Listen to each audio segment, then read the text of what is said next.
I still remember the exact moment my world shattered. Not with a bang, but with a single photo on Instagram. It was a Tuesday evening. I'd just finished restoring a 100-year-old staircase at the Morrison estate in Denver. My hands were covered in splinters, my back ached, and all I wanted was a glass of wine and silence.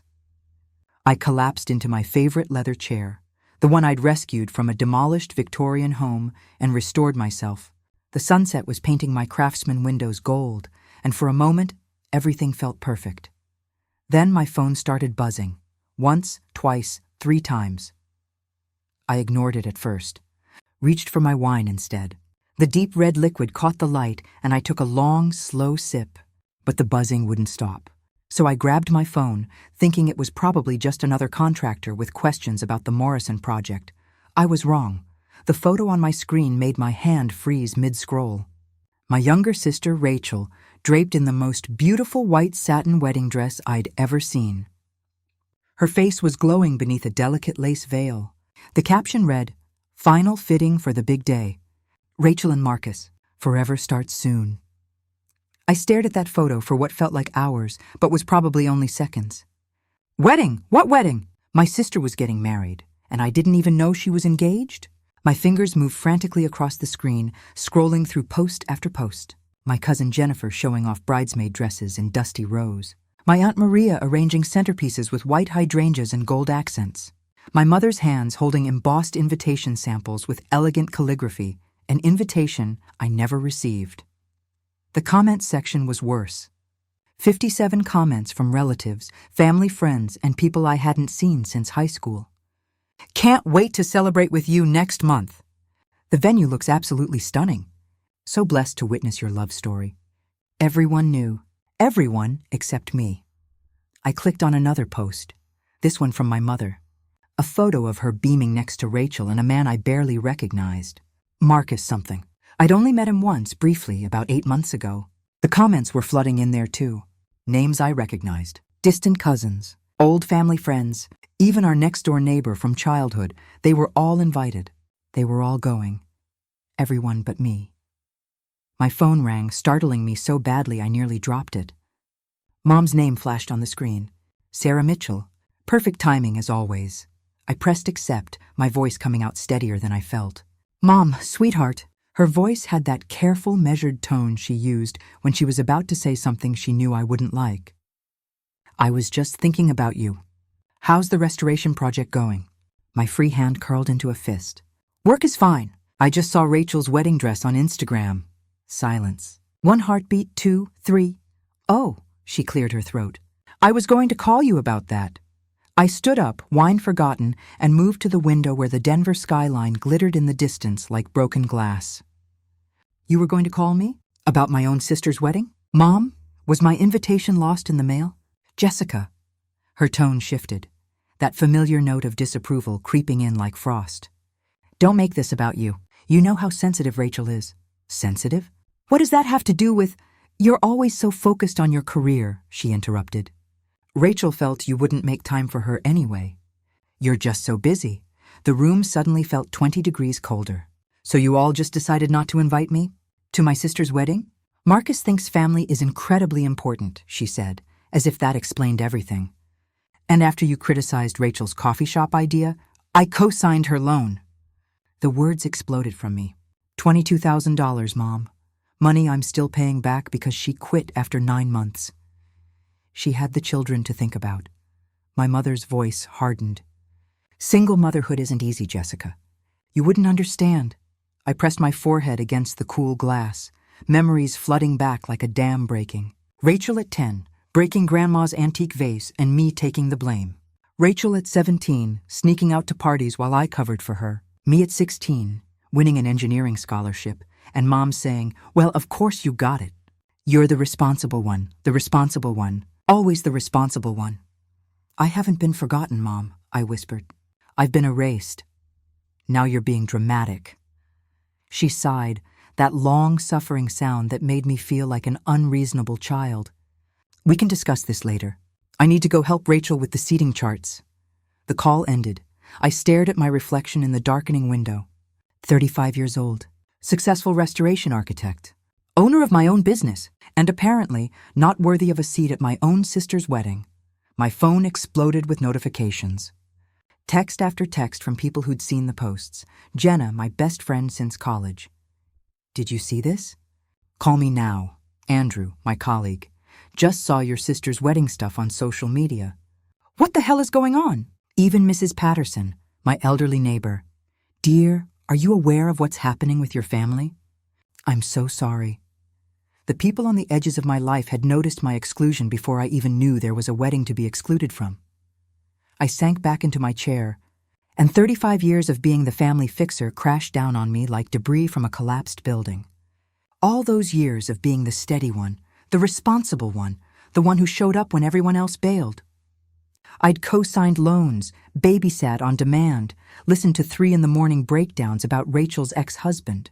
I'd paid her debts, fixed her mistakes, and picked up every piece she'd ever dropped. This was my reward. Complete erasure, my phone buzzed again. I silenced it without looking and set it face down on the table. Through my window, I could see the Rocky Mountains in the distance, their peaks turning purple in the dying light. Beyond them was Boulder, where my parents still lived in the Victorian house where Rachel and I grew up. Where Rachel had moved back to after her divorce. Where they were planning a wedding without me. Something shifted in my chest. Not the hot rush of anger or the sharp sting of hurt. Something cooler, more deliberate, a quiet certainty settling into my bones. This time, I whispered to the empty room, I won't fix what they broke. I picked up my phone and opened Instagram.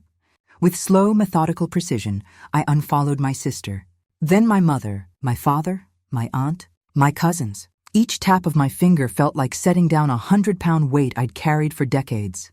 This wasn't revenge. Not yet. This was a boundary, a line drawn in sand that had turned to concrete. The last golden light faded from my windows, and my living room filled with shadows. I didn't move to turn on the lamps. Instead, I sat in the gathering darkness, feeling something I hadn't felt in years. Lighter. For the first time in my entire life, I wasn't rushing to fix my family's broken pieces. I wasn't scrambling to smooth things over, to make everyone comfortable, to sacrifice myself on the altar of family peace, and the silence that followed felt like freedom. 3 days later, I found myself driving up the winding road to Boulder, my hands gripping the steering wheel so tightly my knuckles had turned white. The Morrison estate could wait. This couldn't. My parents' Victorian home appeared around the bend, looking exactly as it always had.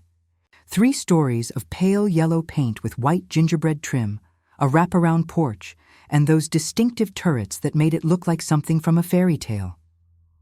The morning sun glinted off the stained glass above the front door, casting patterns of ruby and amber across the porch. I'd always loved this house. Now it felt like enemy territory. My tires crunched over the gravel driveway. I killed the engine and sat there for a moment, watching my breath fog up the windshield. 3 days since I discovered the wedding.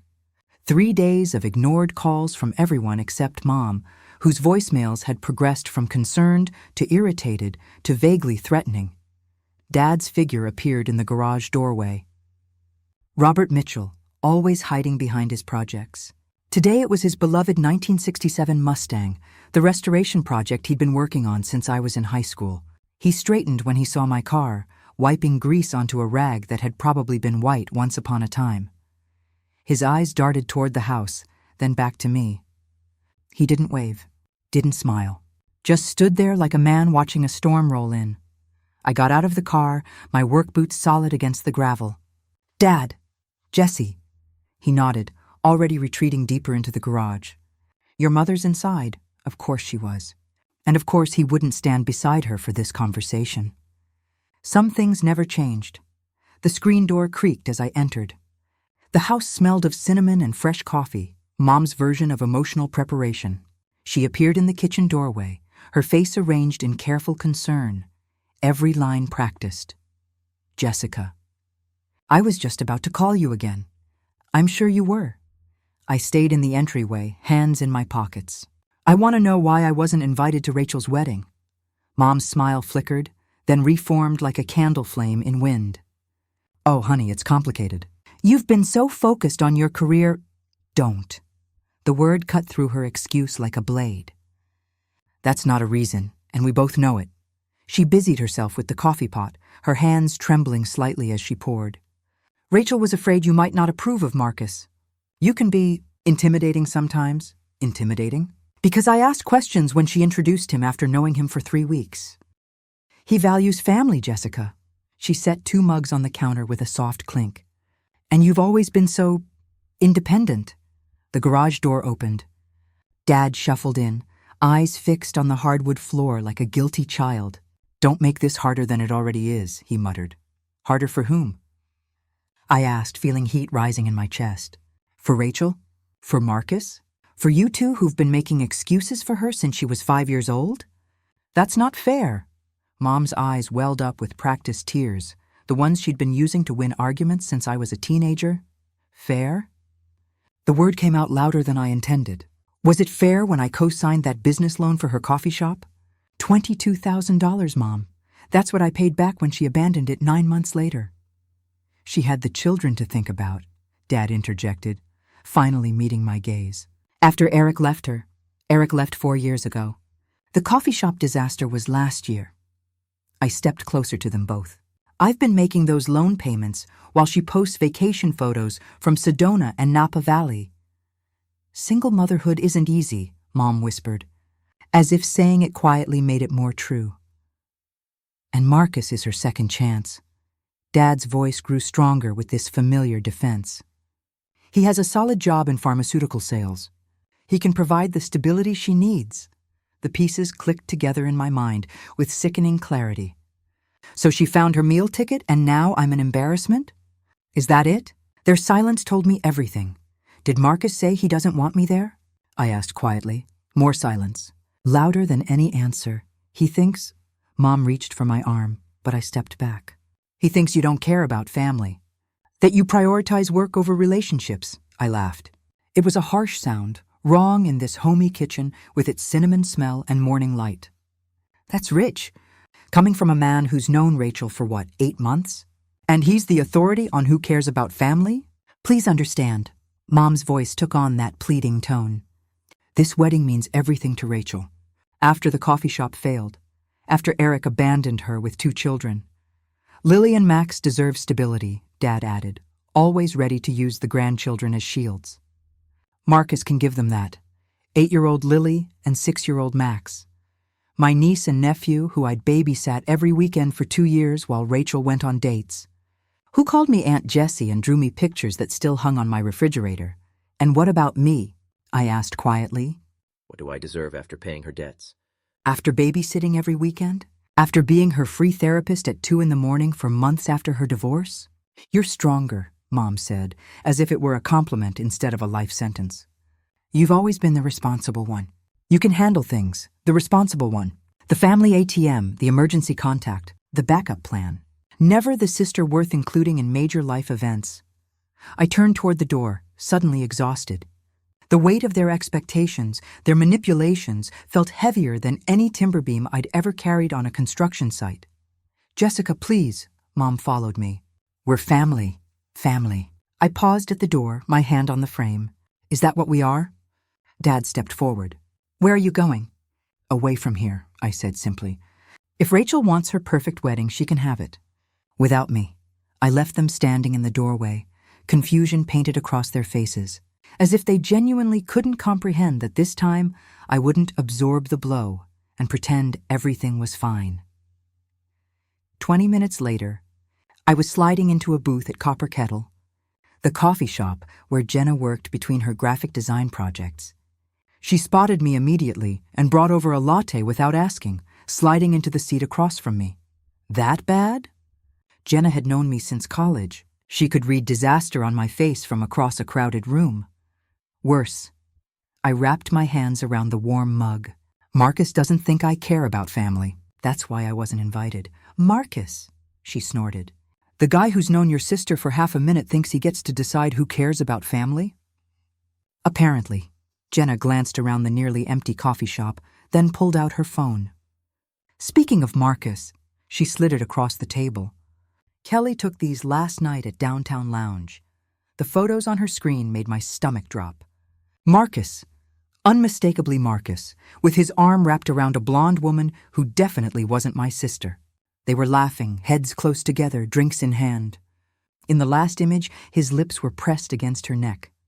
I stared at the photos, feeling not surprise, but a bitter, cold confirmation of something I'd suspected since the moment I heard his name. "When were these taken?" I asked. "Last night, around 11. I pushed the phone back toward her. "And what am I supposed to do with this?" Jenna blinked at me. "Tell Rachel? Tell your parents? Stop the wedding before she marries a cheater?" The old Jessica would have done exactly that. Would have rushed to save Rachel from herself. Would have presented the evidence, endured Rachel's anger when she shot the messenger, and then somehow ended up apologizing for caring too much. "No," the word came out steady and sure. "Jessica, no," I repeated. "I'm not doing that this time. But I wasn't invited to the wedding, remember?" I sipped my latte, feeling something settle in my chest. It's not my place to interfere in what's clearly none of my business. Jenna studied me across the table, recognition dawning in her eyes. "This isn't you." Maybe it should be. The realization felt like taking off a coat I'd worn for so long I'd forgotten it wasn't part of my skin. I've spent 35 years fixing Rachel's problems. Look where it got me. Erased from her wedding, criticized for caring too much. "So you're just going to let her marry a cheater?" Jenna asked carefully. "I'm going to let Rachel make her own choices," I corrected. "For the first time in her life, I'm not going to be her safety net. And if she gets hurt, then she gets hurt." The words should have felt cruel, but they didn't. They felt like self-preservation. I can't rescue someone who doesn't want to be saved. Someone who doesn't even want me at her wedding. Jenna leaned back, a slow smile spreading across her face. "You know what? Good for you." We sat in comfortable silence for a moment, the coffee shop's ambient noise washing over us. For the first time in days, I felt like I could breathe properly. "So what now?" Jenna asked. I thought about the photos on her phone, about Rachel in her white dress, about Marcus and his manufactured charm, about my parents defending the family narrative no matter how much it twisted the truth. "Now," I said slowly, "I let the truth expose itself. I'm done being the person who prevents disasters.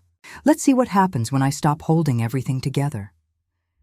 For the first time in my life, I wasn't running toward a family crisis. I was walking away from it, and it felt like the first honest thing I'd done in years. 3 weeks passed like water flowing over stone, slowly reshaping everything. I poured myself a glass of Cabernet and settled into my window seat, watching the Denver skyline glitter against the velvet darkness. My phone sat face down on the coffee table, deliberately silenced. Today was the day, Saturday, June 23rd, the day my sister was getting married at the Ridgewood estate. The Ridgewood. Even the name dripped with old money and carefully cultivated prestige. According to Jenna's intel from her network of connections, Mom had spent weeks transforming the historic mansion into a fairy tale setting. White roses everywhere, gold accents, crystal chandeliers, 150 guests. Even the local society page was covering it. The union of Marcus Reed, promising pharmaceutical executive, and Rachel Mitchell, devoted mother and entrepreneur. Entrepreneur. That was a generous description for someone whose business venture lasted less than a year. I took a slow sip of wine, savoring its complexity. For what felt like the 100th time that day, I resisted the urge to check social media. What good would it do? I'd unfollowed everyone weeks ago. The temptation to peek still lingered like an old habit, but I'd been strong. Instead, I reached for my worn copy of Restoration Ethics and Historical Architecture. Work always centered me, but I only got through 3 pages before my phone started buzzing against the wood of my coffee table. Once, twice, 3 times.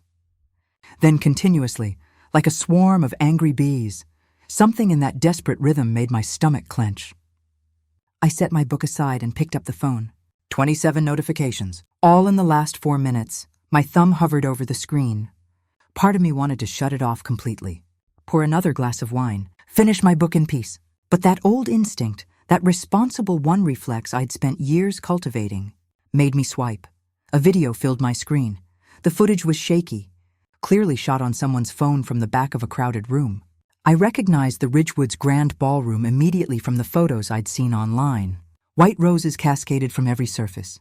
Gold ribbons caught the light from massive crystal chandeliers. Guests in formal wear were pressed against the walls, faces frozen in shock. And in the center of it all, Rachel and Marcus. My sister's mascara had streaked down her face in black rivers. Her perfect white dress was crushed in her fists as she screamed something unintelligible at Marcus, who towered over her in his tuxedo. His jacket was unbuttoned, tie hanging loose, face contorted with rage. "You knew I was seeing someone?" Marcus's voice cracked through my phone speaker, loud and raw. "You set me up? You planned this?" Rachel lunged forward, shoving his chest with both hands. "Everyone knew. You weren't exactly discreet, Marcus. Did you think no one would tell me?" Then it happened. Marcus's arm swung out, his open palm connecting with my sister's face. The crack echoed through the ballroom. The sound hit me like a physical blow. Gasps erupted from the crowd. The phone camera shook violently as the person filming reacted. The video cut off. I sat frozen, wineglass forgotten in my hand. My heart hammered against my ribs. The room spun slightly.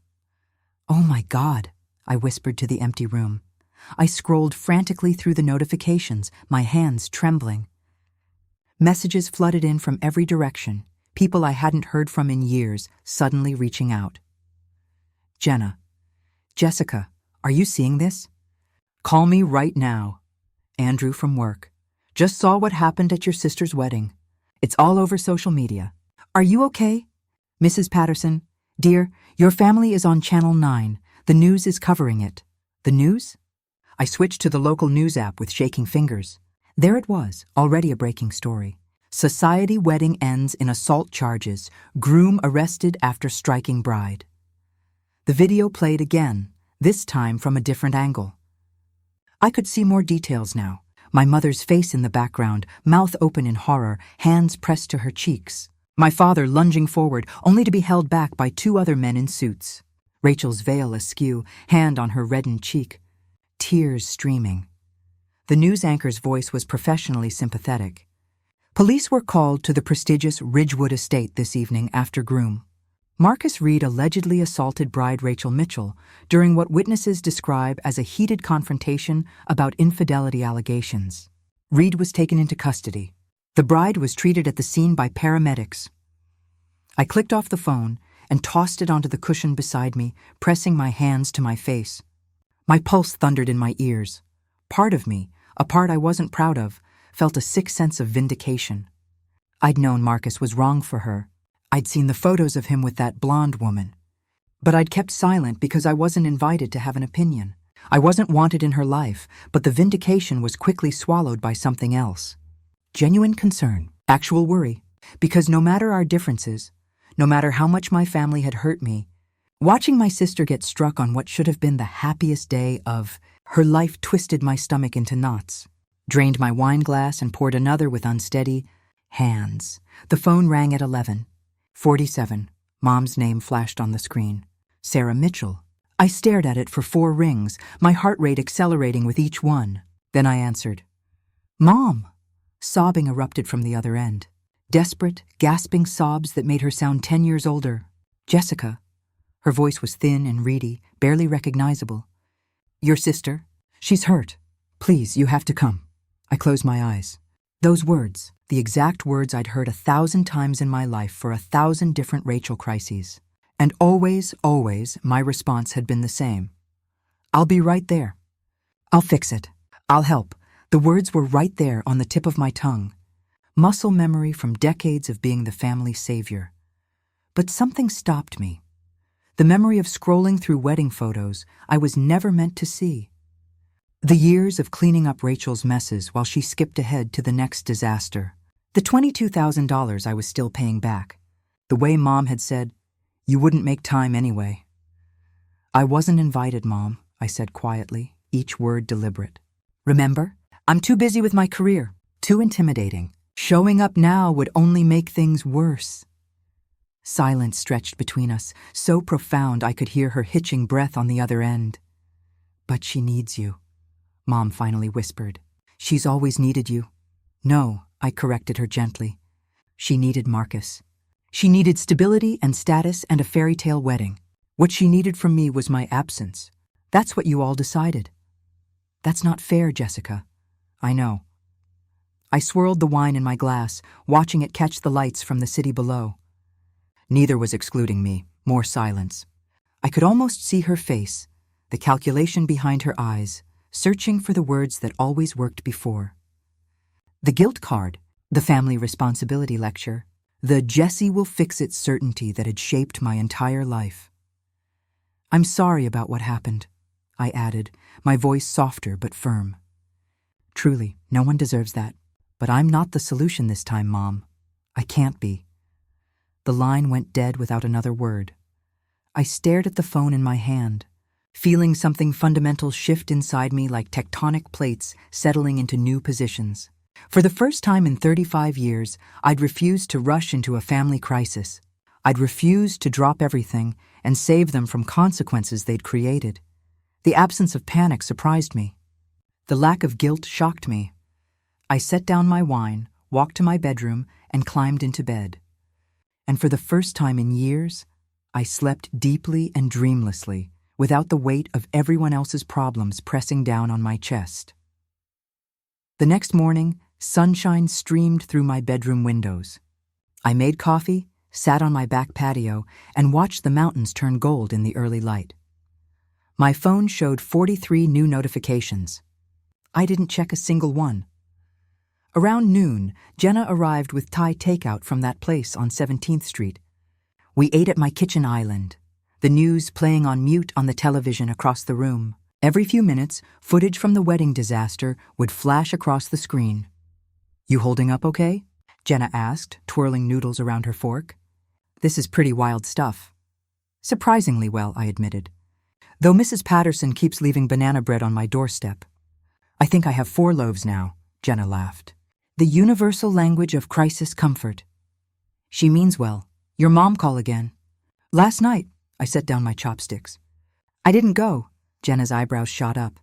Seriously? Jessica Mitchell turned down a family emergency? Who are you, and what have you done with my best friend? Maybe I'm finally becoming the person I should have been all along. Later that evening, Andrew texted to check in. My colleague had become an unexpected source of support over the past few weeks. He understood family dysfunction in ways most people didn't. Saw more coverage on the evening news. You doing okay? He wrote. Better than I expected, I replied. Good. Some families only value you when they need something fixed. Trust me, I know. His words settled into me like truth finding a home. I was still thinking about them when a knock sounded at my door just after 9.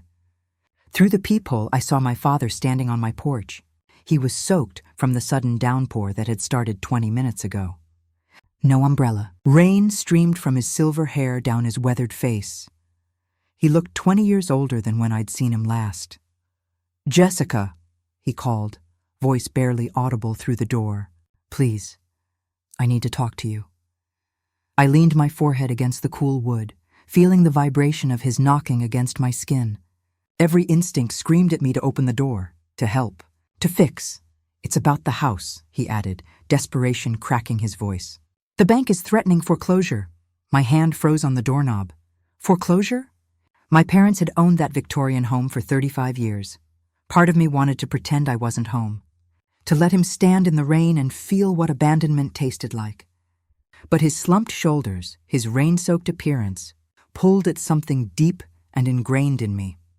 With a sigh that came from my bones, I turned the lock and opened the door. You have 10 minutes, I told him, stepping aside. And this better not be about Rachel. He stepped inside, rainwater pooling at his feet, shaking his head slowly. It's not about Rachel, he said, pulling a thick manila envelope from inside his jacket. The paper was damp, wrinkled, and ominous. It's worse than that, he said quietly. Much worse. As I closed the door behind him, a chill ran through me that had nothing to do with the rain. I filled the electric kettle while Dad dried off with towels from my linen closet. My hands trembled slightly as I pulled 2 mugs from the cabinet. Some conversations required hot beverages, even if you'd rather throw cold water in someone's face.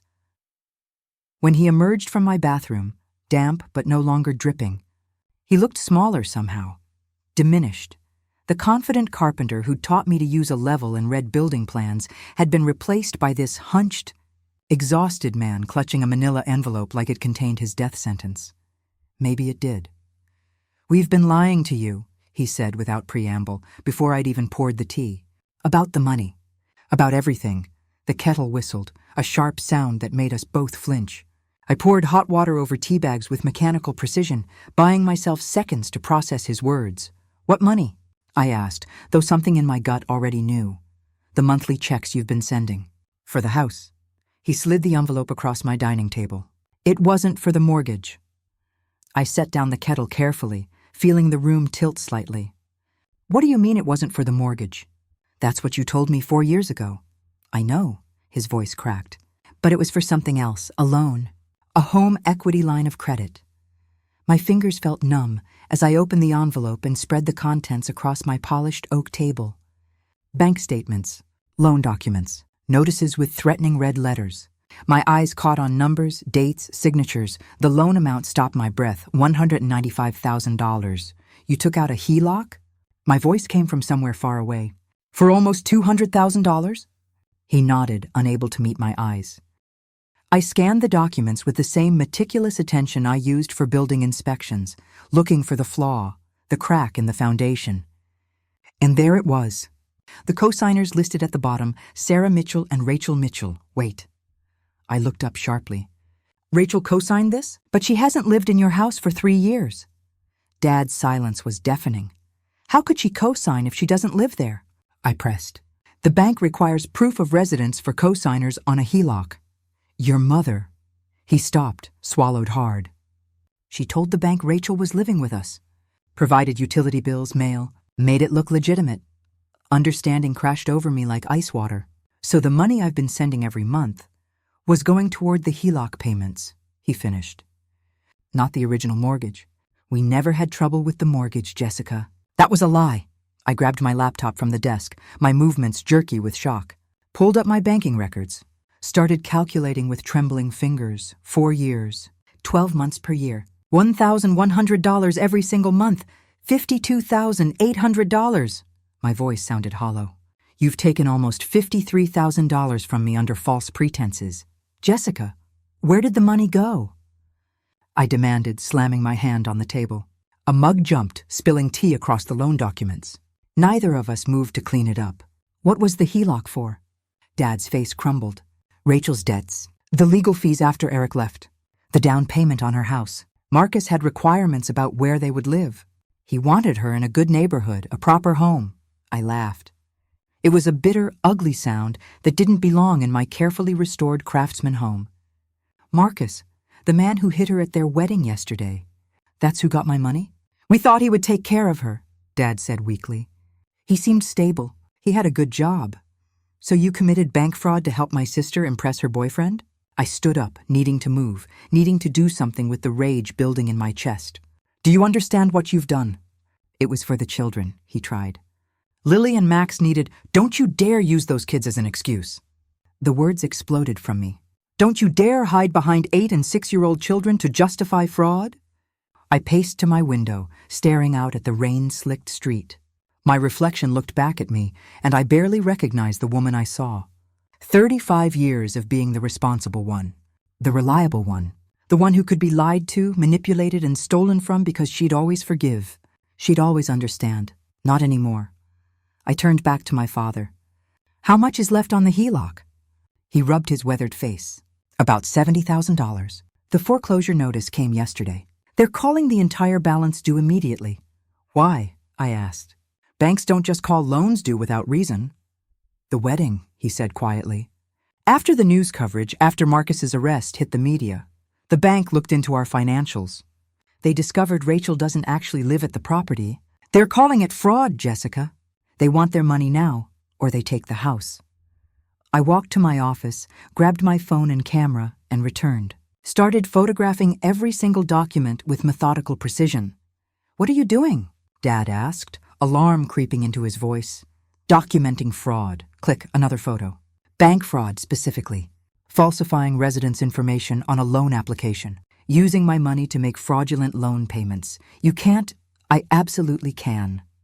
My hands were steady now, the shock converting into cold determination. And I will. It would destroy your mother. Rachel's children would suffer. I looked up from the camera, meeting his eyes directly. Then you shouldn't have done it. Actions have consequences, Dad. You taught me that when I was 5 years old. Remember?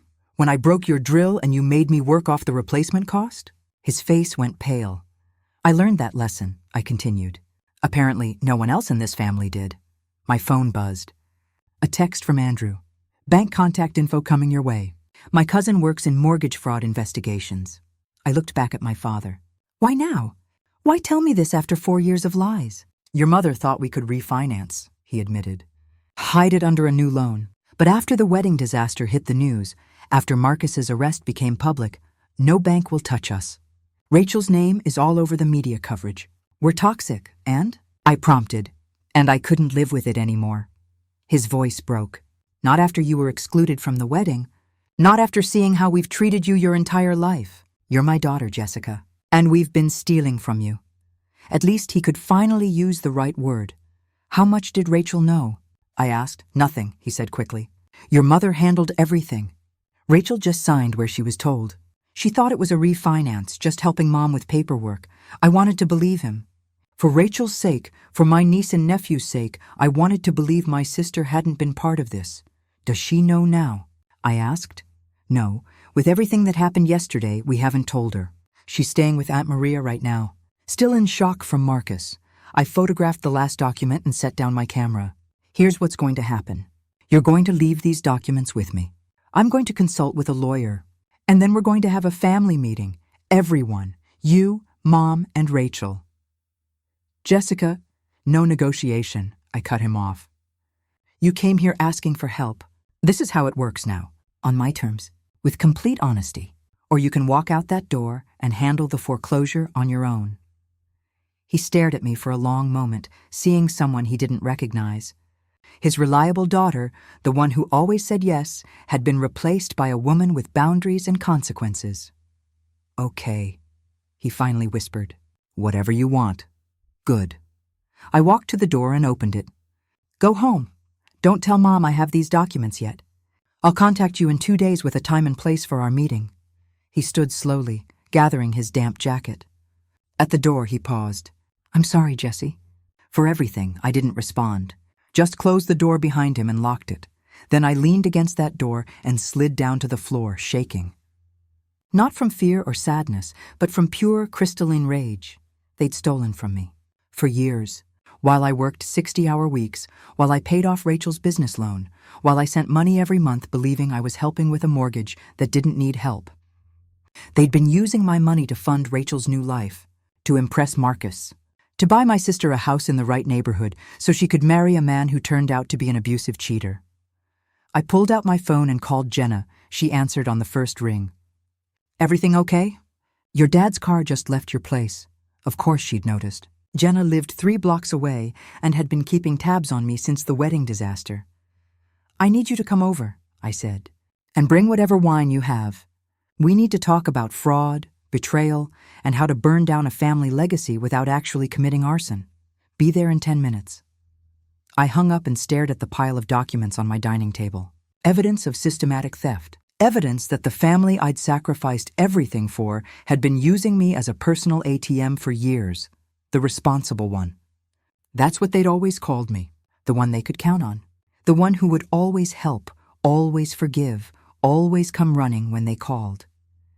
They were about to learn that responsibility has limits, and they just exceeded every single one of mine. Jenna arrived with 2 bottles of wine and a determination in her eyes that matched my own. We spread the documents across my coffee table, and I explained everything while she took notes on her tablet. $53,000, she said finally, looking up at me. They stole $53,000 from you. And that's not counting the $22,000 I paid back on Rachel's business loan. I took a long sip of wine. $75,000 total. That's a new truck. That's the down payment on a bigger house. That's early retirement savings. That's fraud, Jenna said flatly. Your dad basically admitted they falsified loan documents. Rachel's name is on a HELOC for a property she doesn't live in. I know. So what are you going to do? I looked at the documents, then at my best friend. I'm going to get every penny back. And then I'm going to make sure this never happens again. How? First, I need a lawyer. I pulled up my contacts. Remember Sarah Chen from college? She went into real estate law. The one who never lost an argument? That's her. I typed out a text. She owes me a favor from that time I helped restore her grandmother's house for free.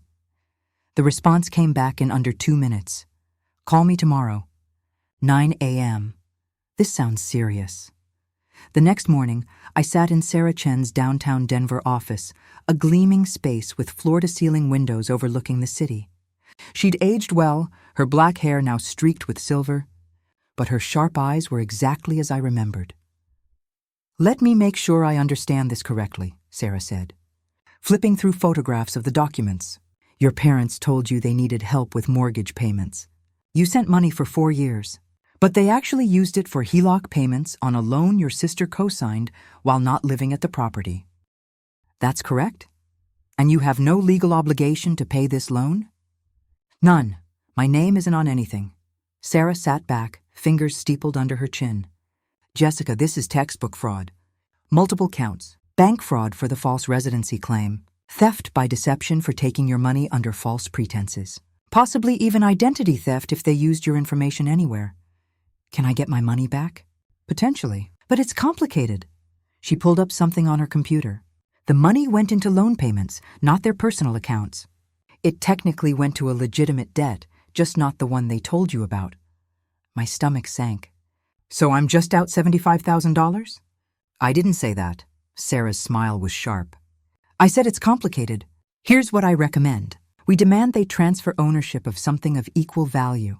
The side lot next to their property is worth about $60,000. If they deed that to you free and clear, you sell it, recoup most of your money. And the rest? Payment plan, in writing, legally binding, with interest. What if they refuse? Sarah's expression turned cold. Then we file charges. Bank fraud carries serious penalties. Prison time. Your mother and Rachel could both face charges since they're on the loan documents. I thought about Lily and Max, 8 and 6 years old.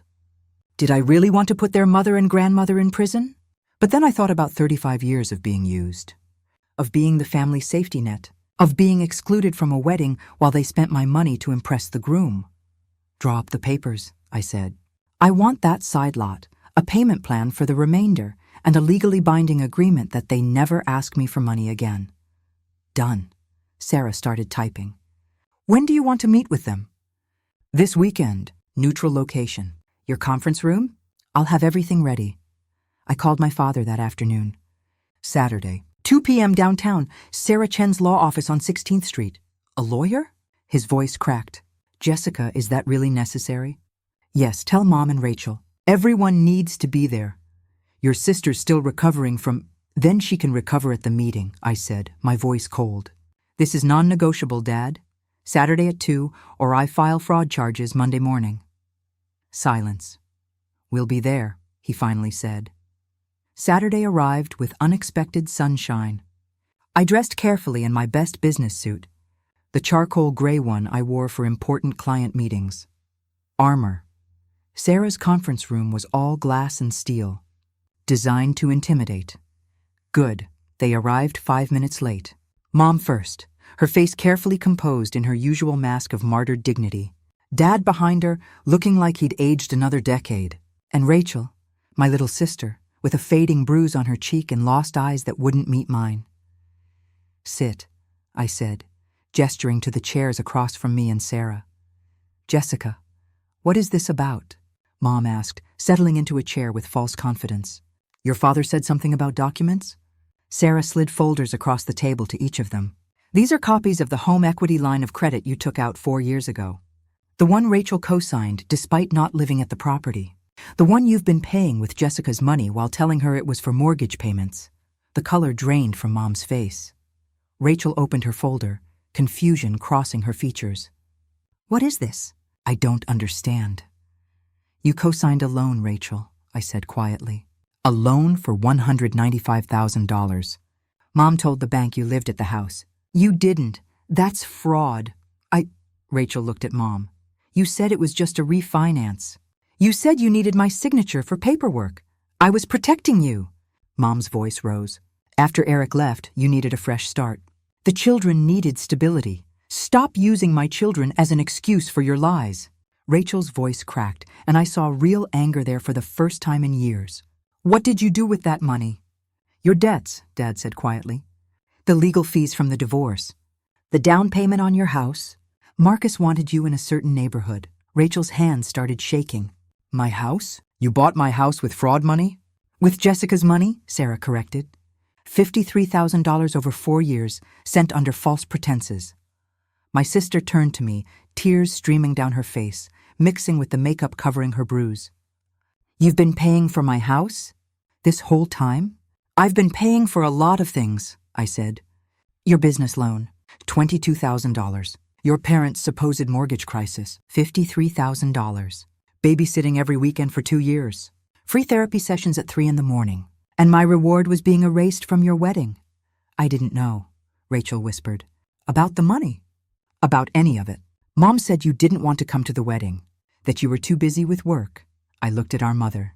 Is that what you told her? Mom's lips pressed into a thin line. I was protecting this family. You were protecting yourself, I corrected.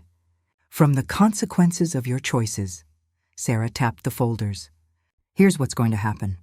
You're going to deed the side lot to Jessica. It's worth approximately $60,000. You're going to sell it and the proceeds go to her. That's our land, Mom protested. We've owned it for 30 years.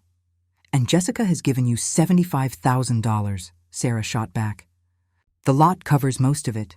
The remaining $15,000 will be paid back in monthly installments of $500 over 30 months, with 5% interest. We can't afford $500 a month, Dad said. Then you'll figure it out, I said. Get second jobs. Sell things. I don't care, but you'll pay me back every penny. Rachel was crying openly now. I'm so sorry. I didn't know. I swear I didn't know. I believed her. Rachel was a lot of things, but she wasn't a schemer. She was a child who'd never grown up, who'd been enabled by parents who treated her like porcelain while treating me like steel. There's one more thing, Sarah said, sliding another document across the table. This is a legally binding agreement that states you will never ask Jessica for money again, ever. No loans, no gifts, no temporary help. If you violate this agreement, she can take you to court. This is ridiculous, Mom said. We're family. Family doesn't steal, I said quietly. Family doesn't lie. Family doesn't exclude their daughter from major life events while spending her money. The room fell silent. You have 2 choices, Sarah said. Sign these documents today, or Jessica files fraud charges Monday morning. Your choice. I watched them, these people who'd shaped my entire life. My mother, who'd always favored Rachel. My father, who'd taught me responsibility, but never enforced it with my sister. And Rachel, the golden child who'd never had to face real consequences. If we sign, Dad asked, is this over? No charges? If you hold up your end, I confirmed. Pay the monthly installments. Never ask me for money again. Then yes, this is over. Mom looked like she'd swallowed glass. Rachel couldn't stop crying. Dad just looked tired. One by one, they signed. Sarah notarized everything, made copies, and handed me my set. I'll file the property transfer on Monday. The sale should close within 30 days. We stood to leave. At the door, Rachel caught my arm. Jessica, I'm so sorry. About everything. The wedding, the money, all of it. I looked at my little sister, at the bruise on her face from the man our parents had helped her impress, at the tears in her eyes that looked, for the first time, genuine. I know, I said, but sorry doesn't fix this, Rachel. Only actions do. Show me you can stand on your own feet. Take care of your kids without bailouts. Then maybe we can rebuild something. She nodded, unable to speak. I walked out of that office with legal documents in my briefcase and something lighter in my chest. Not forgiveness, not yet, but possibility. The possibility that I could finally stop being the family fixer. That I could finally just be Jessica. 3 weeks passed. The side lot sold faster than expected to the Miller family next door, who'd been wanting to expand their garden for years. The check arrived by courier on a Tuesday afternoon. $62,000, slightly more than estimated. I deposited it and watched my account balance climb back toward stability. It wasn't everything I'd lost, but it was something. More importantly, it was proof that boundaries worked, that consequences mattered. The first monthly payment of $500 arrived 2 days later, right on schedule. No note, no explanation, just a check from my parents. I deposited that too. Rachel called 3 times in those 3 weeks. I let the first 2 go to voicemail. On the third, I answered, "Jessica?" Her voice was small, uncertain. "I know you probably don't want to talk to me." "What do you need, Rachel?" "Nothing. I'm not calling to ask for anything, I promise." She took a shaky breath. "I just wanted you to know I've been going to therapy. Real therapy, not just venting to family. And I'm working 3 jobs now. I'm paying my own bills for the first time in my life." Despite myself, I felt a flicker of something. Not quite pride, but acknowledgement. "That's good," I said carefully. "Lily and Max keep asking about you. They miss their Aunt Jessie." That one hurt. I distanced myself from everyone, including my niece and nephew who'd done nothing wrong except be born into this dysfunctional family. "How are they?" I asked, confused, scared. "They don't really understand why Marcus isn't around anymore, why we're not in the new house." She paused. I told them the truth. Age-appropriate version, but the truth. That Marcus wasn't a good man. That Grandma and Grandpa made some mistakes. That Aunt Jessie is taking some space because grown-ups sometimes need that. And Lily made you a card. She won't let me send it because she wants to give it to you in person. I closed my eyes, thinking of my 8-year-old niece with her gap-toothed smile and endless questions about how old buildings were made. "Maybe in a few weeks," I said. "I'm not ready yet, Rachel." "I understand. Take whatever time you need. We'll be here." It was the first conversation with my sister in years that didn't feel manipulative or needy. Just honest. After I hung up, Jenna called. "Dinner tonight? I have news." We met at our favorite Italian place, and Jenna waited until we had wine before dropping her bomb. Marcus got charged, not just with assault, but also with fraud. Turns out he was embezzling from his pharmaceutical company. I set down my wine glass. "What?" "Yeah."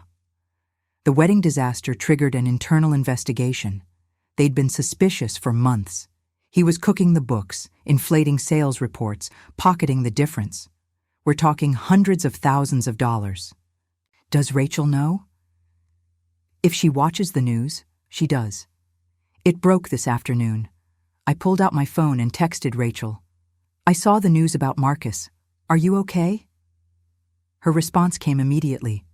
"I'm okay. Shocked, but okay. Also, weirdly grateful.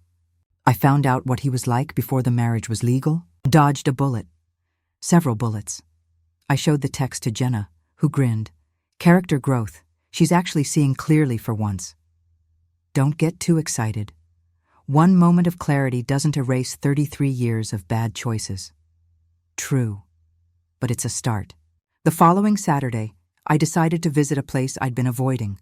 Boulder, the town where I grew up, the Victorian house that held so many memories, good and bad. I parked across the street and just looked at it. The house seemed smaller than I remembered, less imposing. The paint was peeling slightly around the window frames, something my contractor's eye noticed immediately. The garden looked neglected. My phone rang.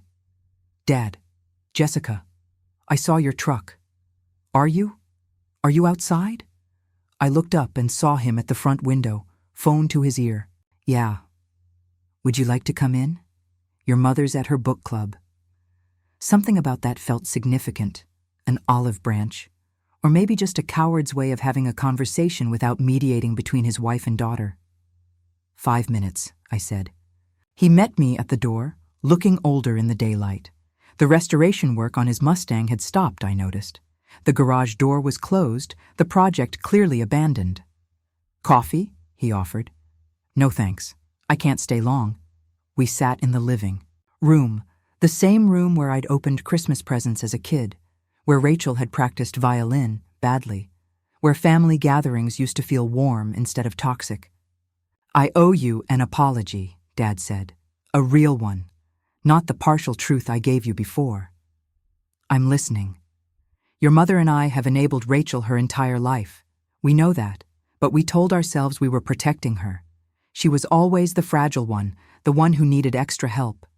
He rubbed his face. We made you the strong one, the reliable one, and we used that against you. Yes, you did. I'm not asking for forgiveness, he continued. I know that takes time, maybe more time than I have left. But I want you to know I see it now. What we did. How wrong it was. What about Mom? He sighed. Your mother is struggling. She's built her whole identity around being Rachel's protector. Admitting what we did means admitting she failed both of you. That's not an easy thing to face. I'm not responsible for her emotional journey, Dad. I know. I'm not saying you are. He met my eyes. I'm just explaining why she hasn't called, why she probably won't for a while. I nodded. Surprisingly, that didn't hurt as much as I expected. The absence of my mother's approval, her affection, felt more like relief than loss. How's the Mustang? I asked, changing the subject.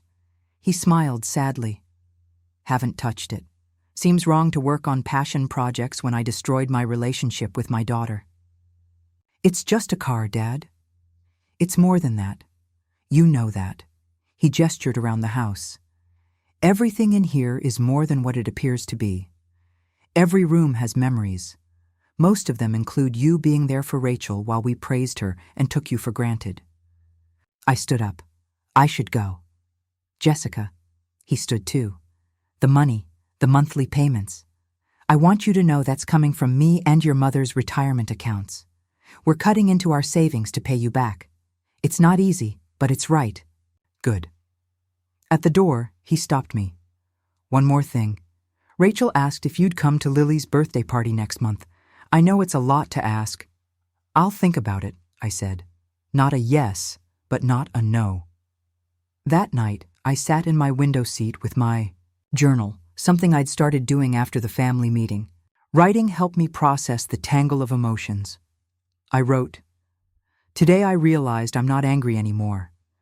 Not the hot, burning anger that kept me up at night. It's been replaced by something cooler, clearer, boundaries, self-respect, the understanding that I don't owe anyone access to me just because we share DNA. My phone buzzed, a text from an unknown number. Hi, Aunt Jessie, this is Lily. Daddy Robert gave me his phone. I miss you. Max misses you too. He drew you a picture of your truck. Can we see you soon? Love, Lily. My eyes burned with tears I didn't expect. I texted back, Hi, sweetheart. I miss you too. Tell Max I can't wait to see his picture. I'll visit soon, I promise. Love, Aunt Jessie.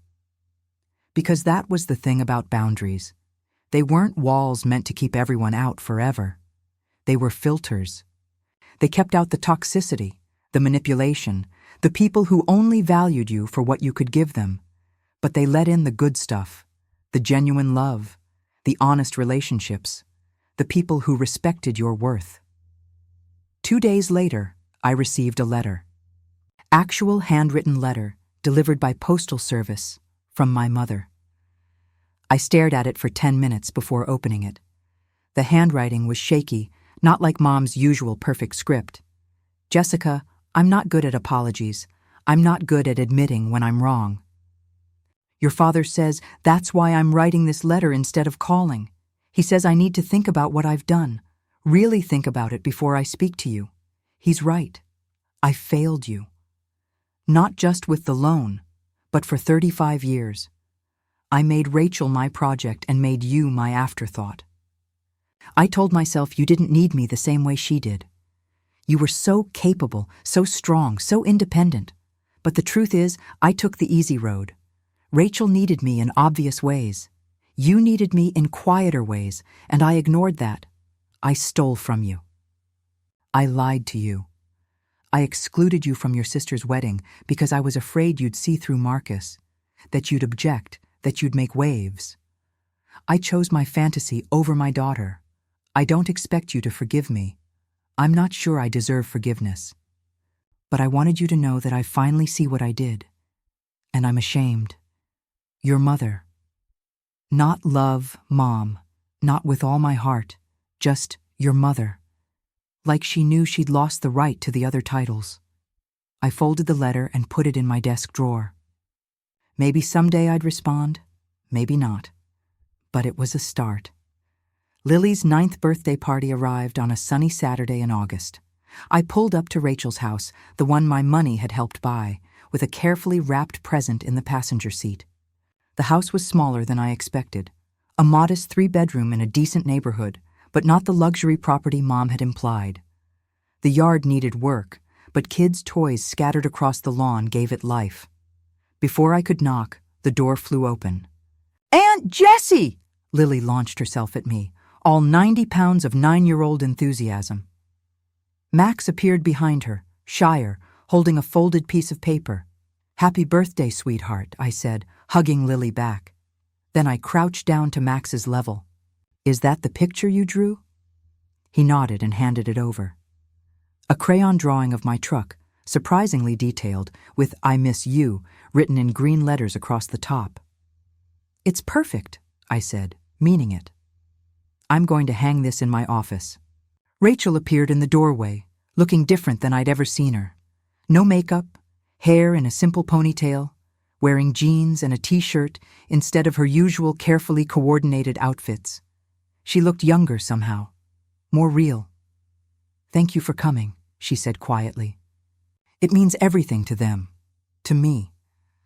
I stood, still holding Max's picture. Where should I put the present? Kitchen table. Fair warning, it's chaos in there. 6 9-year-olds hopped up on juice boxes. Inside, the house was small but clean. No expensive furniture, no designer touches, just a normal home where normal people lived. I recognized a few pieces from the Victorian house, hand-me-downs from our parents. The party was exactly what a kid's birthday should be. Messy, loud, full of laughter. Rachel had made the cake herself, slightly lopsided, but decorated with Lily's favorite characters. No professional baker, no over-the-top Pinterest-perfect setup, just a mom doing her best. I helped serve cake, refereed a game of musical chairs, and watched my sister interact with the other parents. She was friendly but not performing. No name-dropping, no humble bragging about her life. Just genuine conversations about school districts and carpools, and the challenges of single parenthood. After the guests left, and the kids were in the backyard playing with new toys, Rachel and I cleaned up together in comfortable silence. 3 jobs is brutal, she finally said, scraping frosting off plates. I'm a barista in the morning, office assistant in the afternoon, and I clean commercial buildings at night. Some weeks I see the kids for maybe 2 hours a day. That's rough. It's necessary. She looked at me. I'm paying Mom and Dad rent now, for real. And I'm paying my own bills, no help. It's the first time in my life I've actually stood on my own feet. How does it feel? She paused, considering. Terrifying, exhausting, a small smile. But also kind of amazing, like I'm finally figuring out who I am when I'm not being rescued. We worked in silence for a few more minutes. I started therapy, Rachel said. Real therapy, twice a week. We're unpacking a lot, the dependency issues. The way Mom and Dad enabled me. The way I let myself be a victim my whole life. And I'm learning I was a victim in some ways, but I was also a user. I used Mom and Dad's guilt. I used your sense of responsibility. I told myself I deserved help because life was hard, but life is hard for everyone. She set down the plate she was washing. I'm learning that asking for help is okay, but making everyone else responsible for my problems isn't.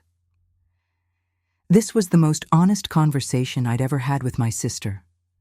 The therapist says I need to make amends, Rachel continued. Not just apologize, but actually demonstrate change through action. So I'm not going to ask you for anything, Jessie. Not money, not babysitting, not career advice, nothing. Until I've proven I can handle my own life. What if you need legitimate help? I asked. Real emergency? Then I'll figure it out. Friends, community resources, government assistance if necessary. But not you, not anymore. You've given enough. I dried my hands on a kitchen towel, looking at my sister. really looking at her. The bruise from Marcus had faded, but something else had changed in her face. A hardness around her eyes that hadn't been there before. Not bitterness, strength. "I'm proud of you," I said, and meant it, her eyes filled with tears. "Thank you. That means more than you know." Lily ran inside, breathless from playing. "Aunt Jessie, can you come see the treehouse? Max and I want to show you something." I looked at Rachel, who nodded. "Go, I'll finish up here." The treehouse was more of a platform, really, built by the previous owners. Lily and Max dragged me up the ladder to show me their secret hideout, complete with pillows, books, and a jar of rocks Max had collected. "This is where we talk about important stuff," Lily explained seriously, "and we wanted to talk to you about something important." "Okay," I said, sitting cross-legged on the wooden planks. "Are you and Mommy friends again?" Max asked. I chose my words carefully. "We're working on it. Sometimes grown-ups need time to fix things that got broken. Like when I broke Lily's toy and had to earn money to buy her a new one?" Max asked. "Exactly like that. Good," Lily nodded. "Because we missed you, and Mommy cries sometimes about how she messed up with you." Kids, I thought. They see everything. "Your mom is trying really hard to make things right," I said, "and that matters. People make mistakes, but what's important is whether they learn from them." "Did you learn from mistakes?" Max asked. "I did," I said. "I learned that it's okay to say no when someone asks for too much. And it's okay to take care of yourself first. Like putting on your own oxygen mask before helping others," Lily said. "Mommy taught us that. Smart kid." When I left an hour later, Rachel walked me to my truck. The evening sun painted everything gold, and for a moment, we just stood there in the comfortable silence of people who'd shared a lifetime of memories, good and bad. "Thank you for giving me a chance," Rachel said. "I know I don't deserve it yet. Keep showing up," I said. "Keep doing the work. That's all I ask." She nodded, then surprised me by pulling something from her pocket. The pocket watch, Grandpa's pocket watch that Dad had given her to give to me weeks ago. "I meant to give this to you at Dad's house," she said. "But then everything happened. I've been keeping it safe." I took it, feeling the weight of it in my palm. The gold case was tarnished, the chain tangled, but when I wound it gently, it began to tick with surprising strength. "He'd want you to have it," Rachel said. "You were always his favorite. He used to say you had the family gift, the ability to restore broken things and make them beautiful again." "I'm not sure I can restore everything," I said quietly. "No," Rachel agreed. "Some things are too broken, but some things are worth the effort." I drove home as the sun set, the pocket watch ticking steadily on the passenger seat beside Max's drawing. And for the first time in months, I felt something that resembled peace. Not forgiveness, not yet. But the possibility of it. The understanding that healing wasn't a destination, but a process. And that process required time, boundaries, and genuine change. That night, I added the pocket watch to my collection of restored items on my mantle. A reminder that even things that seem beyond repair sometimes just need the right person with the right tools and enough patience. And maybe, just maybe, that applied to families too. 6 months passed like seasons changing. Fall surrendered to winter, and Denver transformed into a snow globe city of white and gold. The monthly payments kept arriving. Never late, always exactly $500. By December, I'd received $3,000 of the $15,000 owed. Slow progress, but progress nonetheless. I threw myself into work, taking on a massive project, the restoration of the old Riverside Theater downtown. A 1920s gem that had fallen into disrepair, now being transformed into a community arts center. It was the kind of project that demanded everything I had, and I gave it gladly. Better to pour my energy into restoring buildings than dwelling on broken family dynamics. One Tuesday afternoon in November, I received an unexpected call from a number I didn't recognize. "Jessica Mitchell?" A woman's voice, professional and warm. Speaking. "My name is Dr. Patricia Okonkwo. I run a nonprofit called Thrive Forward. We work with survivors of financial abuse. Your name came up in a support group, and I'm wondering if you'd be willing to speak at one of our workshops." Financial abuse. I'd never thought of what happened to me in those terms, but the label fit like a key in a lock. Who gave you my name? I asked cautiously. I can't disclose that due to confidentiality, but I can tell you they spoke very highly of your strength and your willingness to set boundaries. We have women who need to hear from someone who's been through it and come out the other side. I thought about it for exactly 3 seconds. Yes, I'll do it. 2 weeks later, I stood in front of 30 women in a community center conference room telling my story. Not all of it. Just the parts about the loans, the deception, the moment I finally said no.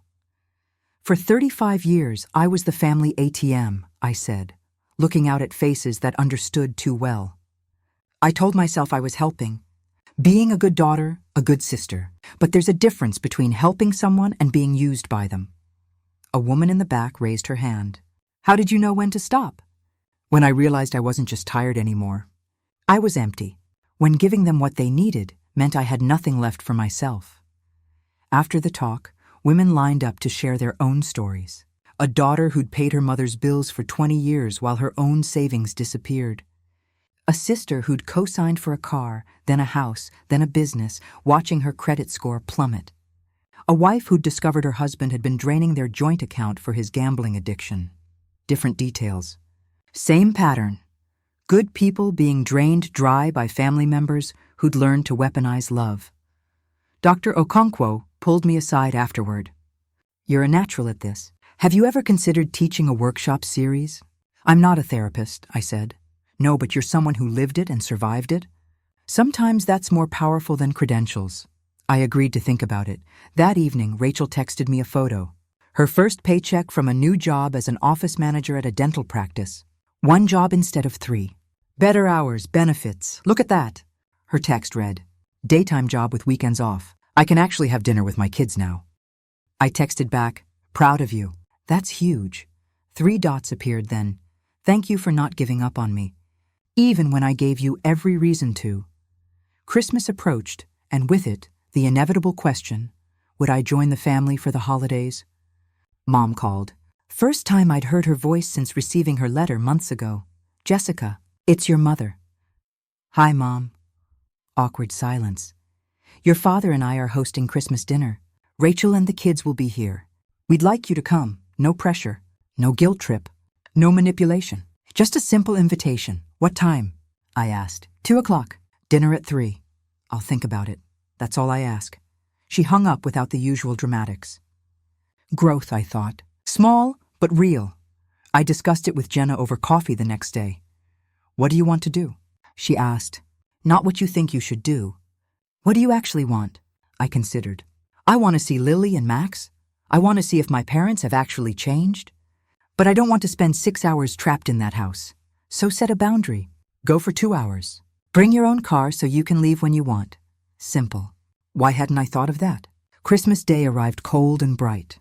I drove to Boulder with a trunk full of presents for Lily and Max and a bottle of wine for my parents. Not expensive wine.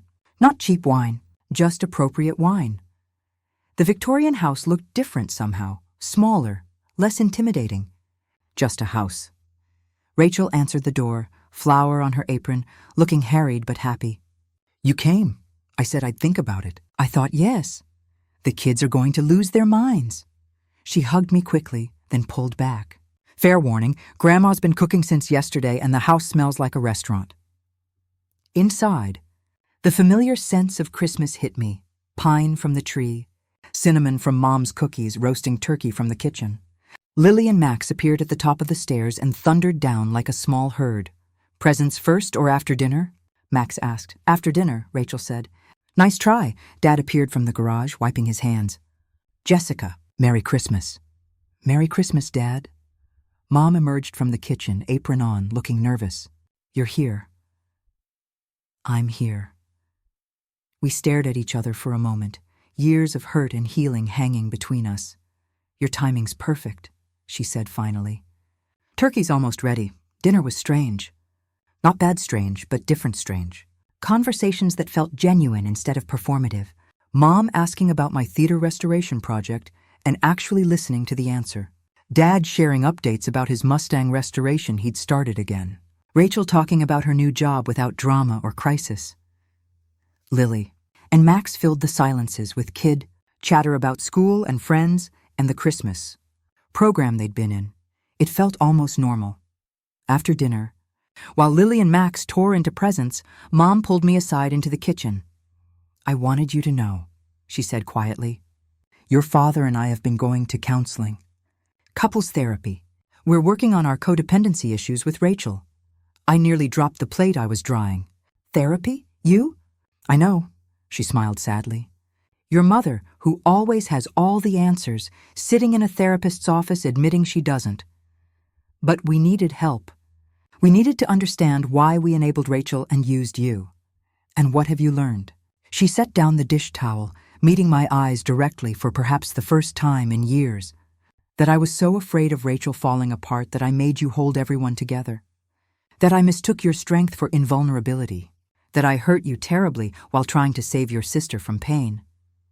These were words I'd waited 35 years to hear. "I don't know if therapy can fix what we broke," Mom continued. "But I'm trying. We both are. I can see that," I said.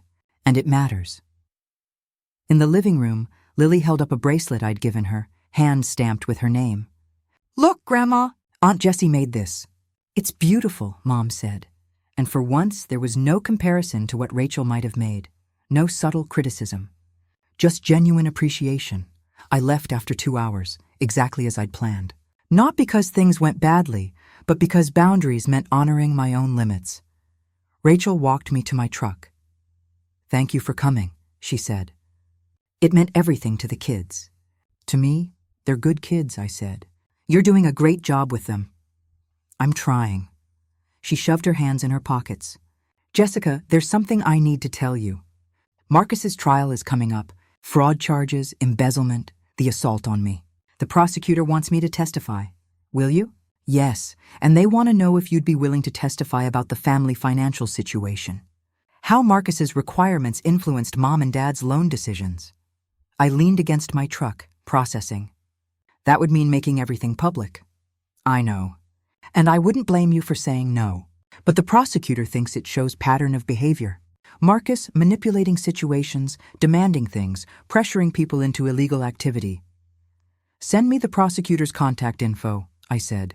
"I'll think about it." She nodded, not pushing. That alone showed growth. As I drove home through the snowy streets, I thought about the year I'd survived. The discovery, the confrontation, the boundaries, the small, painful steps towards something that might eventually resemble forgiveness. I thought about the women at the financial abuse workshop and the strength it took them to share their stories. Maybe my story could help someone else. Maybe testifying against Marcus could prevent him from manipulating another family. When I got home, I called the prosecutor and agreed to testify. The courthouse was all marble and echoes, the kind of building that made you whisper even when you didn't need to. I sat on a wooden bench outside the courtroom in my best navy suit, hands folded in my lap, trying to project calm I didn't feel. Jenna sat beside me. "You've got this. Just tell the truth. That's what I'm worried about," I said. "The truth is messy." Rachel appeared around the corner with the victim's advocate, a kind woman named Patricia, who'd been coaching her through the process. My sister looked pale but composed in a simple gray dress, her hair pulled back. "Ready?" Rachel asked, sitting on my other side. "Not really." "You?" Terrified, she twisted her hands, but also ready for this to be over. The prosecutor, a sharp woman named Amanda Chen, briefed us one more time. "Marcus's defense is trying to paint him as a victim, claiming Rachel knew about the embezzlement, that she pressured him into the relationship for his money, that the assault was self-defense." "That's garbage," I said flatly. "I know. That's why your testimony matters. You established that Rachel wasn't living some lavish lifestyle, that in fact family members were supporting her, not the other way around. It undermines his entire defense. They called Rachel first." I watched through the courtroom door window as my sister took the stand, raised her right hand, and swore to tell the truth. I couldn't hear most of it, but I saw her face. Saw her straighten her spine when Marcus's lawyer tried to rattle her. Saw her point to the photos of her bruised face without flinching. Saw her refuse to crumble under cross-examination. When they broke for lunch, Rachel emerged looking exhausted but relieved. One down. We ate sandwiches in a nearby deli, none of us with much appetite. "They're going to ask you about the loan," Rachel said to me. "About paying for my house. His lawyer's going to try to make it sound like I was manipulating you for money." "Let them try," I said. "The truth is the truth." That afternoon, they called me to the stand. The courtroom felt massive from the witness box. The judge, an older woman with kind eyes and a no-nonsense air. The jury, 12 faces trying to stay neutral. And Marcus, sitting at the defense table in an expensive suit, looking nothing like the man who'd slapped my sister at their wedding. He wouldn't meet my eyes. Amanda Chen approached with a warm smile. "Please state your name for the record, Jessica Ann Mitchell. And what is your relationship to Rachel Mitchell?" "She's my sister." "Can you describe your family dynamic growing up?" I took a breath. Rachel was always treated as the one who needed more help, more attention, more support. I was expected to be self-sufficient, the responsible one. Did this continue into adulthood? Yes, I co-signed a business loan for Rachel's coffee shop. When it failed, I paid back the full amount. $22,000? And were you repaid? No. Amanda pulled out exhibits. Bank statements. The HELOC documents. Payment records. Can you explain these documents? I walked the jury through it all. How my parents had lied about needing mortgage help. How I'd sent money for 4 years. How it actually funded Rachel's new life, her new house, all to impress Marcus. "So your sister's lifestyle was being funded by your money and your parents' fraudulent loan?" Amanda asked. "Yes. Did Rachel know about this?" "No. She was misled just like I was." The defense attorney, a slick man in his 50s with 2 white teeth, approached for cross-examination. "Ms. Mitchell, isn't it true you resented your sister?" "Sometimes, yes." He looked surprised by my honesty. "You resented her enough to be excluded from her wedding?" "I didn't exclude myself. I wasn't invited." "Why do you think that was?" Amanda objected, but the judge allowed it. "Because Marcus didn't want me there," I said. "My mother told me he thought I didn't care about family. But I think the real reason was that I asked too many questions. I didn't immediately accept him, and he was hiding things he didn't want discovered." "Objection?" "Speculation," the defense attorney said. "Sustained," the judge said, but I'd made my point. The defense attorney tried a different angle. "Isn't it true you have a financial interest in seeing Mr. Reed convicted? That you blame him for your family's financial problems?" "I blame him for hitting my sister," I said clearly. "The financial issues were my parents' doing, not his. But he absolutely manipulated the situation. He set standards for where Rachel should live, what kind of lifestyle she should have. That pressure led to their decisions. But you have no proof Mr. Reed pressured anyone." "I have my mother's statements. My father's admissions. And common sense. When a man demands his girlfriend live in a certain neighborhood and she suddenly needs a fraudulent loan to make that happen, that's pressure." Amanda smiled slightly. The jury was paying close attention. After an hour of testimony, I was excused. I left the courtroom feeling like I'd run a marathon, but also like I'd finally said everything that needed saying. The trial continued for 2 more days. Financial experts testified about Marcus's embezzlement scheme. His co-workers described his manipulative behavior. Character witnesses painted a picture of a man who used people and discarded them. When the verdict came in, we were all there. Me, Rachel, my parents, Aunt Maria, even Jenna and Andrew, guilty on all counts: assault, embezzlement, fraud. Rachel cried, but not tears of sadness, relief, vindication. The acknowledgement that she hadn't been crazy, hadn't been wrong. Marcus had been exactly what she'd feared he was. Outside the courthouse, reporters swarmed.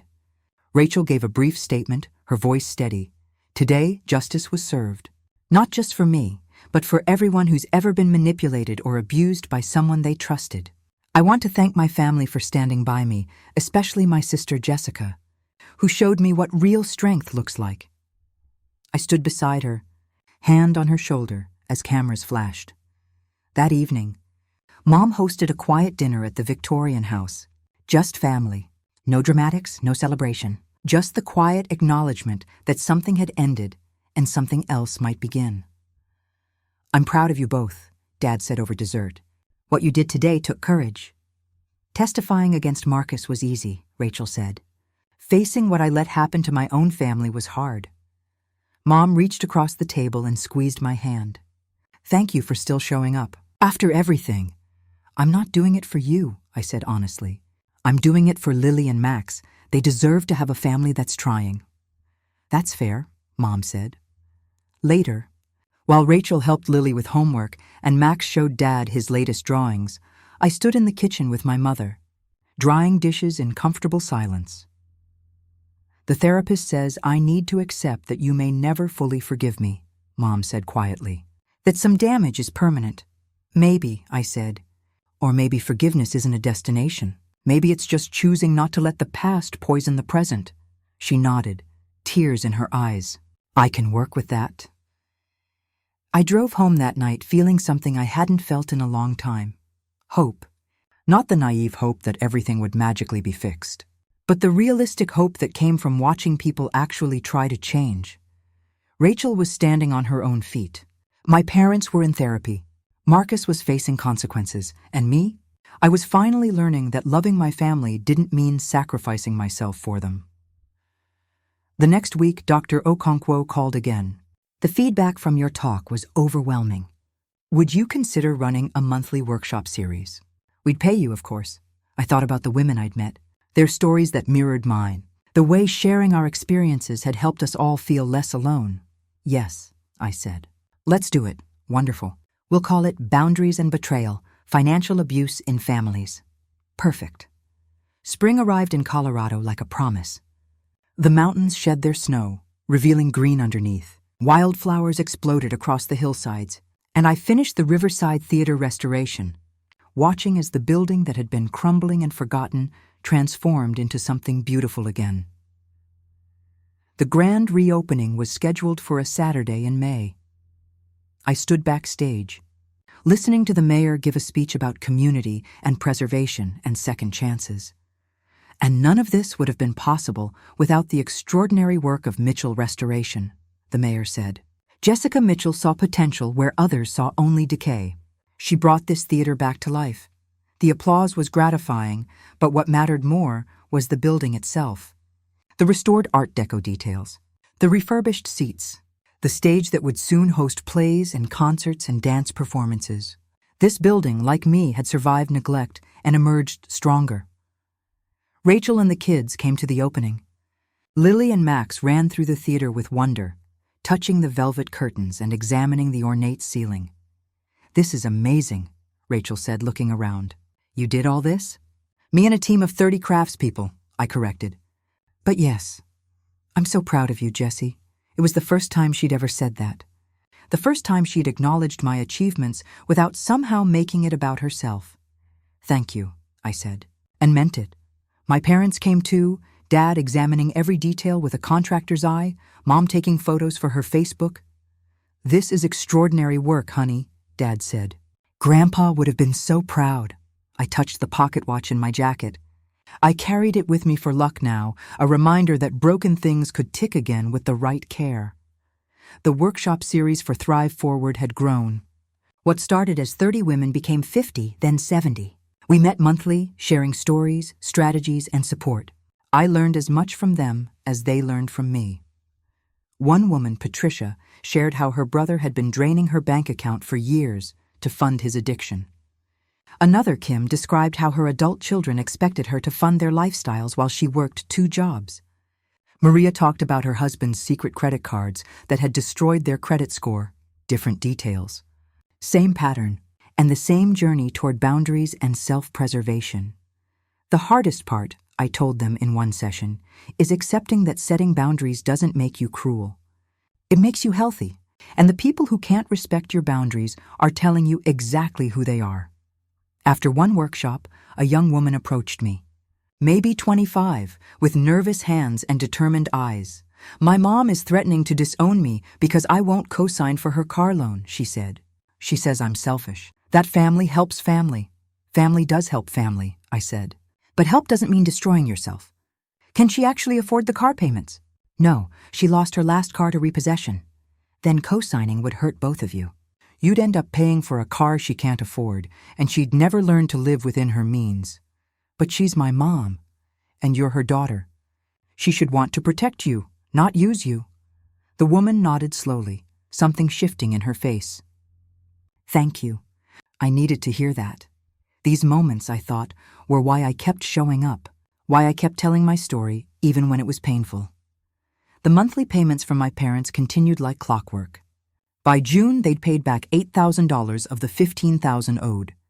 $7,000 to go. Rachel had saved enough for a small emergency fund. $3,000 that she was ridiculously proud of, and rightfully so. She'd stopped living paycheck to paycheck for the first time in her adult life. Look at this. She texted me a photo of her bank statement. I have savings, actual money that's just sitting there for emergencies instead of being spent immediately. That's huge, I texted back. Seriously, most people never learn that.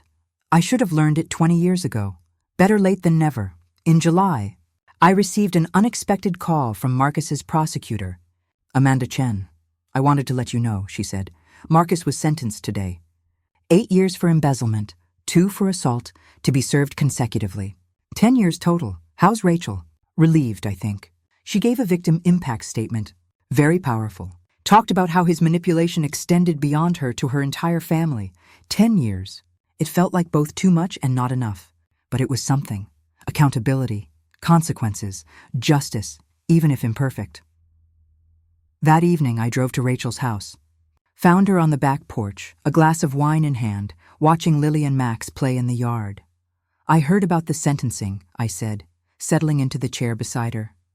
10 years, she sipped her wine. Part of me feels guilty for being happy about that. Don't. He made his choices.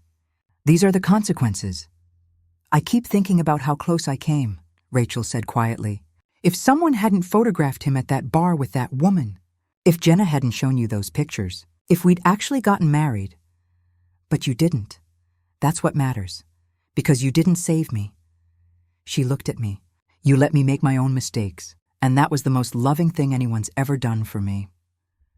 We sat in silence, watching the kids play, listening to their laughter echo across the yard. I'm getting better, Rachel said, at asking for help the right way. My therapist is teaching me to distinguish between support and dependency. That's good. Like last week, my car wouldn't start. Old me would have called you, expected you to fix it. New me called AAA, used my emergency fund to get it towed, and figured out my own solution. I'm proud of you, I said. But, Rachel continued, I did want to ask you something. And it's okay to say no, I braced myself. Lily's school has a career day coming up. She wants to talk about restoration architecture because her Aunt Jessie does it. Would you be willing to come talk to her class? You don't have to, I know you're busy. Yes, I said. I'd love to. Her face lit up. Really? Really. Text me the details. This was what healthy boundaries looked like. Rachel asking for something reasonable and accepting that I could say no. Me saying yes because I wanted to, not because I felt obligated. Both of us respecting each other's autonomy. Career day was adorable. 23rd graders asking questions about old buildings and whether I'd ever found treasure hidden in walls. Yes. Actually, old coins and letters. And if I was scared when buildings were falling apart, sometimes, Lily beamed with pride. Introducing me as my Aunt Jessie who fixes beautiful things. Afterward, we got ice cream, just the 3 of us. Lily, Max, and me. We sat in the park, eating 2 large sundaes, talking about school and friends and Max's upcoming soccer game. Are you and Mommy not mad at each other anymore? Max asked suddenly. We're working on it, I said. Sometimes grown-ups have to work hard to fix friendships. But you still love each other? Lily asked. I thought about that. Did I love Rachel? Despite everything she'd put me through, despite the pain and betrayal and years of being used? Yes, I said finally. I still love her. Love doesn't mean accepting bad treatment. It means caring about someone while also respecting yourself. Lily considered this seriously. Like how I love Max, but I don't let him break my toys anymore? Exactly like that. By August, the final payment from my parents arrived. $15,000, paid in full over 30 months, plus interest exactly as the contract specified. With it came a note from my father. Jessica, the debt is paid. The legal obligation is complete, but the moral debt, the years of taking advantage of your kindness, your strength, your generosity, that can never be fully repaid. Thank you for holding us accountable. Thank you for not giving up on us completely. We're trying to be better people, better parents. It's harder than it should be, but we're trying. Love, Dad and Mom. I folded the note and put it in my desk drawer with Mom's letter from months ago. Evidence of change. Small, imperfect, but real. That evening, I updated my financial spreadsheet. The theater project had been profitable. The workshop series was bringing in steady income. The debt had been repaid. My emergency fund was rebuilt. My retirement accounts were back on track. Financially, I was more than recovered. Emotionally, still a work in progress, but progressing nonetheless. I opened my journal and wrote, "Today I realized something. Revenge isn't always loud. Sometimes it's quiet. Sometimes it's just refusing to be used anymore. Sometimes it's watching people face the consequences of their choices while you stand safely behind boundaries they can no longer cross. The softest revenge is building a life so peaceful, so fulfilling, so entirely your own that the people who took advantage of you no longer have the power to disturb it. That's what I've built. Not through anger or bitterness or dramatic confrontation, but through the simple, revolutionary act of choosing myself first." 1 year after the wedding that never was, I received an invitation. Thick cardstock, elegant calligraphy, addressed specifically to me. "You are cordially invited to celebrate the completion of Rachel Mitchell's paralegal certification program. This achievement represents 2 years of night school, determination, and the support of family who believed in second chances." I smiled reading it. A celebration of actual achievement, earned through hard work, not handed to her or funded by someone else's sacrifice. The celebration was at a local restaurant, nothing fancy. Rachel's choice, paid for with her own money. The room was full of people whose presence meant something. Her therapist, her night school study group, her boss from the dental office who'd given her time off for classes, Lily and Max who'd learned to be more independent while their mom studied, and family. Mom and Dad, looking older but lighter somehow, like they'd finally set down a burden. Aunt Maria, a few cousins, and me. Rachel gave a short speech, her voice steady and clear. 2 years ago, my life imploded in the most public way possible. I lost a relationship that wasn't real. I lost the fantasy of who I thought I was. But in losing those things, I found something better. I found myself. I learned I'm stronger than I thought. I learned I can support my children on my own. I learned that asking for help is different from expecting to be rescued. And I learned that the sister I took for granted my entire life was actually my greatest blessing. She looked at me. "Jessie, thank you for loving me enough to let me fail. Thank you for setting boundaries that forced me to grow. Thank you for showing me what real strength looks like. You saved my life by refusing to save me." The room applauded. I found myself crying, not from sadness, but from genuine pride. This woman, my sister, had finally grown up. After dinner, we stood outside in the warm September evening. Rachel handed me an envelope. "What's this?" I asked. "Open it." Inside was a check. $5,000. "Rachel, it's not full repayment," she said quickly. "I know I can never truly repay everything you've given me, financially and emotionally. But it's a start. My first bonus from the dental office. And instead of spending it on myself, I want to give it to you. You don't have to. I want to. Please let me do this." I looked at my sister, seeing not the helpless girl who'd needed constant rescuing, but a woman who'd fought her way to stability, who'd earned this money through her own efforts, who was choosing to honor her debts instead of running from them. "Thank you," I said, accepting the check. "This means more than you know." We hugged, really hugged, for the first time in years. No agenda, no manipulation. Just two sisters who'd survived a family crisis and come out changed on the other side. Mom approached us, hesitant. "May I join this hug?" We opened our circle, including her. Then Dad joined. Then Lily and Max squeezed in the middle, making us all laugh. It wasn't a fairy tale ending. We weren't fixed. Families like ours don't get fixed. But we were healing, slowly, honestly, with boundaries in place and expectations realistic. And that was enough. That night, I drove home through Denver, the city lights spreading below like a constellation. I thought about the woman I'd been a year ago, hurt, angry, excluded, but finally ready to choose herself. I thought about the woman I was now, successful, boundaried, at peace, still healing, but no longer bleeding. The Riverside Theater's marquee glowed in the distance, advertising next week's performance. A building I'd brought back from the brink. A reminder that restoration was possible, even when things seemed beyond repair.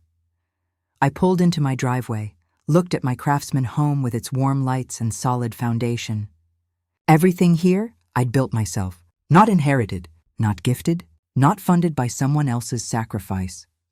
Mine. Inside, I poured myself a glass of wine and settled into my window seat, looking out at the mountains I loved. The pocket watch ticked steadily on the table beside me, keeping time with a heart that finally beat just for itself. My phone buzzed. A text from Jenna. How was the celebration? Beautiful, I typed back. Real, honest, everything a celebration should be. And how are you? I looked around my home, thought about my work, my workshops, my hard-won peace. I'm free, I typed. Finally, completely free. And I was. Free from the obligation to fix everyone's problems. Free from the guilt of prioritizing my own needs. Free from the belief that family meant sacrificing yourself until nothing remained. The softest revenge, I'd learned, wasn't making them hurt the way they'd hurt me. It was building a life so fulfilling, so peaceful, so entirely my own that their approval no longer mattered. It was choosing not to engage with drama. Not to rescue people from consequences. Not to set myself on fire to keep others warm. It was simply, quietly, powerfully choosing myself. And in that choice, I'd found something better than revenge. I'd found freedom. Sometimes the strongest revenge isn't loud or dramatic. It's quiet. It's boundaries. It's refusing to be used anymore. It's watching people face consequences while you stand safely in the life you've built for yourself. If you're the responsible one in your family, the one everyone calls when they need fixing, remember this: you don't owe anyone access to you, not even family, especially not family who only values you for what you can give them. Set your boundaries, honor your limits, choose yourself first, because the softest revenge is a life so peaceful that the people who hurt you no longer have the power to disturb it. That's not selfish. That's survival. That's strength. That's freedom.